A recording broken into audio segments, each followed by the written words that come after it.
দাবি আদায়ে টানা তৃতীয় দিনের মতো আন্দোলন করছেন জগন্নাথ বিশ্ববিদ্যালয়ের শিক্ষক শিক্ষার্থীরা। অবস্থান কর্মসূচির পর বেলা 3:30টা থেকে রাজধানীর কাকরাইল মোড়ে গণ অনশন কর্মসূচি শুরু করেন তারা।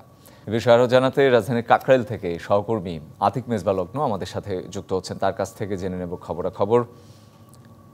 লগ্ন নিশ্চয়ই শুনতে পাচ্ছেন, এখন কি পরিস্থিতি দেখতে পাচ্ছেন কাকরাইল থেকে? রঞ্জন, বর্তমানে যে পরিস্থিতি অর্থাৎ অনশনের প্রায় 2 ঘন্টা পেরিয়ে গেছে এবং এখানে শিক্ষক শিক্ষার্থী এবং সাবেক শিক্ষার্থীরাও যারা রয়েছেন তারাও এখানে অনশন কর্মসূচিতে যোগ দিয়েছেন। তবে শিক্ষার্থীরা অনেকেই তাদের ক্ষোভ প্রকাশ করছেন, কারণ 3টি দিন পেরিয়ে যাচ্ছে, অর্থাৎ 3 দিন পেরিয়ে গেলেও এখন পর্যন্ত আসলে কোনো সুরাহা পাননি। এই জায়গা থেকে তারা কিন্তু নিজেদের জায়গা থেকে দুঃখ প্রকাশ করছেন, এমনটাই আমরা জেনেছি। যারা অনশন করছেন এবং শুরু থেকে আন্দোলনের সাথে বা দাবি নিয়ে কণ্ঠস্বর তুলেছিলেন তাদেরই একজনকে আমি পেয়েছি। আমি একটু আপনার সাথে কথা বলতে চাই। আজকে তৃতীয় দিনের মতো আপনারা রয়েছেন, গণ অনশনেও বসেছেন আপনি, তো সার্বিক পরিস্থিতিটা একটু জানাবেন। আমাদের আজকে নিয়ে 3 দিন যাবত আমরা লং মার্চে যাবত আমরা এখানে আছি। তো আমাদের আজকে যে গণ অনুষ্ঠানটা শুরু হয়েছে সেটা সকাল 10টা থেকে শুরু হয়েছে, যেখানে সাবেক থেকে শুরু করে বর্তমানে যারা আছে সবাই একসাথে আমরা যৌথ একটা দাবির সাথে সংহতি প্রকাশ করছি। গণঅনশনে এখন পর্যন্ত আমাদের গণঅনশন 4টা থেকে শুরু হয়েছে, সবাই এখন বসে গিয়েছে। আমাদের সাথে সংশ্লিষ্টতা আছে টিচার, আমাদের আরও অন্যান্য শিক্ষার্থী যারা আছে, ইভেন আমাদের যারা ফিজিক্যালি চ্যালেঞ্জড স্টুডেন্ট আছে তারাও।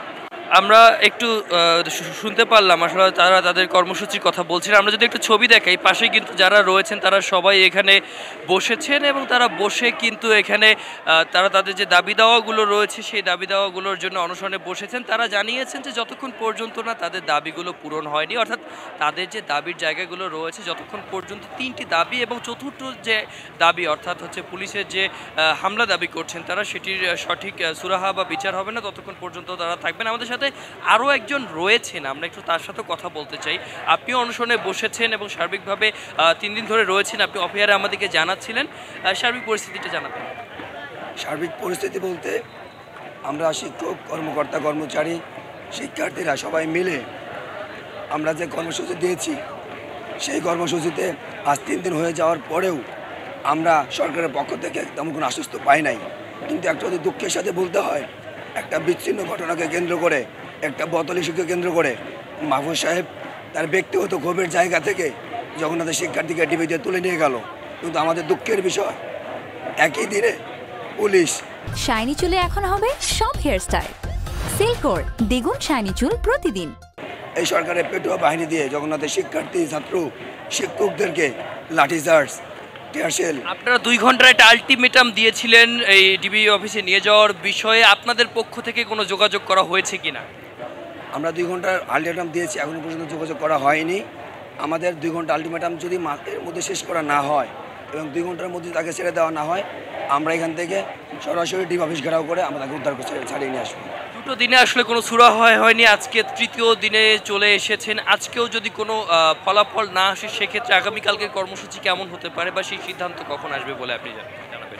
আসলে আমাদের কর্মসূচি আমরা সবাই মিলে বসে ঠিক করি, কিন্তু আমাদের যত অনশন চলছে আমরা অনশন চালিয়ে যাব যতক্ষণ আমাদের দাবি আদায় হয়। অসংখ্য ধন্যবাদ আপনাকে। রঞ্জন, আমরা কিন্তু শুনতে পাচ্ছিলাম আসলে এখানে বর্তমানে যারা রয়েছেন অর্থাৎ যারা অনশনকারী শিক্ষার্থীরা রয়েছেন তারা তাদের ব্যক্তিগত ক্ষোভের কথা প্রকাশ করছেন, অর্থাৎ গেল 2 দিনে তারা দাবি করছেন যে কর্তৃপক্ষের কাছ থেকে কোনো সুখকর বা শুভ কোনো সংবাদ আসলে তারা পাননি, এই জন্য আসলে তাদের যে ব্যক্তিগত ক্ষোভের জায়গাটি ব্যক্ত করলেন। এবং সেই সাথে আরও একটি জিনিস জানিয়ে রাখলেন যে বোতল ঘটনার কেন্দ্র করে যে বিষয়টি হয়েছিল, অর্থাৎ জগন্নাথ বিশ্ববিদ্যালয়ের প্রথম বর্ষের যে শিক্ষার্থী যার দ্বারাই আসলে ঘটনাটি ঘটেছিল তাকে ডিবি কার্যালয়ে তুলে নিয়ে যাওয়া হয়েছে, সেই সংবাদটি এসেছে এবং এটার জন্য কিন্তু 2 ঘন্টার আলটিমেটাম দেওয়া হয়েছিল। ইতিমধ্যে 1টি ঘন্টা পেরিয়ে গেছে, অর্থাৎ দ্বিতীয় ঘন্টায় রয়েছে। আর 1 ঘন্টার মধ্যে যদি কোনো সুরাহা না আসে সেক্ষেত্রে হয়তোবা তারা সেখান থেকে হয়তোবা নতুন কোনো কর্মসূচি ঘোষণা দেবে। তবে আগামী দিনে কর্মসূচি যাবে কিনা, 3 দফা দাবির যে বিষয়টি রয়েছে সেটি নিয়ে আসলে রাতে অর্থাৎ 8:30টার পরে নির্ধারিতভাবে এখানে যারা জবি ঐক্য রয়েছে অর্থাৎ জগন্নাথ বিশ্ববিদ্যালয়ের যে প্ল্যাটফর্মটি আসলে সম্মিলিতভাবে এই আন্দোলনটিকে পরিচালনা করছে, অর্থাৎ এখানে বিভিন্ন রাজনৈতিক ছাত্র সংগঠন, পাশাপাশি বিভিন্ন সাংস্কৃতিক সংগঠনগুলো এবং এর পাশাপাশি বিভিন্ন শিল্পভিত্তিক যে সংগঠনগুলো রয়েছে, মুক্ত চিন্তার যে সংগঠনগুলো রয়েছে, সবাই মিলেই আসলে বসেন এবং বসার মাধ্যমে কিন্তু তারা সিদ্ধান্তের দিকে ধাবিত হন যে আসলে আগামী দিনে অর্থাৎ নতুন একটা দিনে তারা আসলে একদম পরিষ্কার। লগ্ন, আপনাকে ধন্যবাদ আমাদের সাথে যুক্ত হওয়ার জন্য।